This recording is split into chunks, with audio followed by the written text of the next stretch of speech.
beard growth is a complicated thing. It's something that you have to truly be patient with. You can't rush the process. It's good to start early with these tips that I'm gonna give you. Number one, you wanna make sure that you exfoliate your face. Exfoliation is very important. I don't think people understand how important it is. Exfoliation cleans out the old serum, the old sebum, the old dirt that's already trapped into your skin that you can't see. Just because you can't see it doesn't mean it's not there. There's micro dirt, microbacteria, stuff that could be inactive with your skin and not allowing that beard to come out. It's sebum, it could be a clogger, and you don't see it, and that could be stopping your beard from growing. Don't do it too much. You want to exfoliate probably like 1 time a week. If exfoliation is done with a certain product, maybe like a pumice face scrubs, then you want to do that once a week because it's such a harsh scrub. Like I said, once a week, exfoliate once a week, once a week. Remember that, don't ever forget that. When you exfoliate, the next thing you want to do is you want to be able to test your porosity. At the end of the day, if you don't know your porosity, then you can't determine what kind of products you need to use on your face to grow your beard. Your porosity is very important. Your porosity is the identity of your hair. The porosity is the identity of your hair follicles, your beard follicles. This is the identity of it. There are 3 types of porosity. There's low, mid, and high. In order to determine your porosity, you take a strand of hair, you fill up a glass of water, and you let it sit in there. You drop the hair in there, and you let it sit in there for 5 minutes. Come back after 5 minutes. If it's floating, that means you have low porosity hair. If it sinks, that means you have high porosity hair. If it stays in the middle, that means you have mid porosity hair. So if it's floating, low porosity basically means that the hair strand, the hair follicle is not absorbing the water, and meaning that it's not compatible with water-based products. So any product with water in it won't be compatible with your hair strand because it doesn't absorb water. That's why it's floating. If it sinks, that means it's absorbing the water a lot. So that means water-based products, aqua-based products are more compatible with your hair type. If it's in the middle, that means it's absorbing just enough to the point where it can go both ways. Glycerine-based products normally are really good for people with mid-porosity hair. So yeah, I would recommend you to do that first. Let's say you have low porosity, right? All your products are gonna be oil-based. Your shampoo, your conditioner, your oil, your beard oil, all they're gonna be oil-based. If you have high porosity, all your products are gonna be water-based. Everything you use will be on a lighter substance because your hair is so absorbent. Your hair absorbs liquid. When you exfoliate properly and you have the right products in hand, now you want to step into collagen induction therapy, aka derma rolling or derma pinning, whichever one you prefer. I prefer the derma pin because the needles are vertical, so they directly puncture the skin compared to a derma roller, which drags the skin. You want to go straight into derma rolling. You only want to do this twice a week, maybe, and give yourself 48 hours before you do it again. Now, derma rolling is a patient process, but this is the key. This is the major key because derma rolling is a collagen induction therapy, and collagen is a protein for your hair. It's basically food for your hair. So it creates a fake injury, a fake wound, and your system thinks that part is damaged. So what your system does to respond, it sends collagen.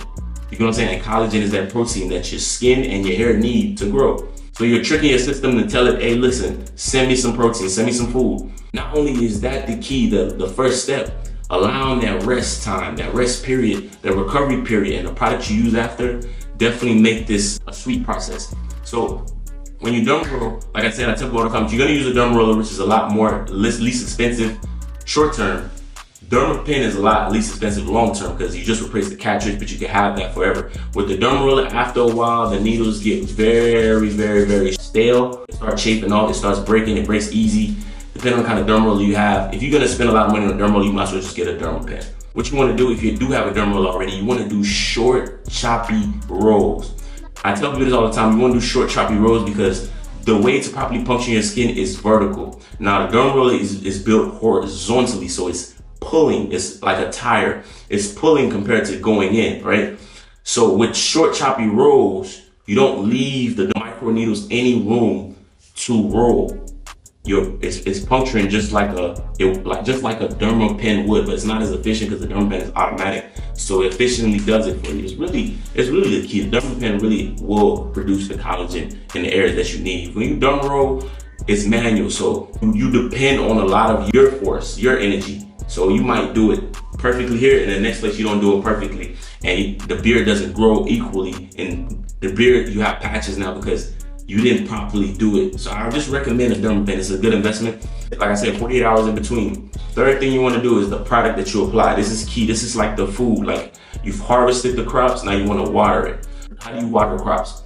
There are two ways you can go. You can go rosemary oil or you can go minoxidil. Minoxidil, as you know, is scientifically proven to stimulate beard growth. It was a blood pressure medication. People were going back to the doctor that prescribed it to them and saying, hey, listen, we having side effects of hair growth. They took that medication and changed it into minoxidil. Minoxidil comes in two forms, topical and oral. Oral is, you take the pill. Topical, you apply it directly to your skin. When you're doing this derma rolling or derma pinning process, you want to get a topical because the derma roll will create a path for your skin to be able to absorb the minoxidil, because it does, shave off that epidermis level of your skin. The epidermis, by the way, is the outer layer of your skin that protects your skin. So that right there is already a barrier. So if you don't have a consistent way to properly puncture through there, then you have a hard time actually applying the product as a topical. You might just have to do an oral. With the derma roll, I forgot to mention this, you want to make sure that you get between a 0.3 to a 0.7. Don't go over a 0.7. Even if you do want more of a puncture, press it in more. But yeah, with the derma pen, it's adjustable. You don't even need to buy multiple. One of them has like 7 different sizes, or 10, with 7 to 10 different sizes. So that's another advantage of the derma pen. But yeah, so the minoxidil, you can do that 2 ways. You can go get it prescribed by a doctor, or you can go over the counter. Prescribed by the doctor is a lot more heavier dose, so it's a lot more potent. Over the counter, it's easy to use, 5 to 10%, nothing crazy. Normally over the counter, if you're gonna do that, you wanna do that every day. Apply that every day, just like you would a lotion. That's for people with high porosity, because it's aqua water based. Those are aqua water based products, right? If you have low porosity, you need oil based product. One good oil based product that I know for sure works, because it's been put up against minoxidil, which we just talked about, and it did better than minoxidil. That is called rosemary. Rosemary oil is a classic, man. Listen, what you want to do is you want to add 20 to 40 drops in every product that you already have. It's so potent. It's an essential oil, so it's very, very potent. You want to dilute it with a carrier oil like jojoba, coconut, castor, jojoba, coconut. Those are good ones. But you want to dilute it with a carrier. So you want to do about 20 to 40 good drops of that rosemary oil, and then you apply it just like you would the minoxidil every single day. So yeah, thank you guys for tuning to my channel.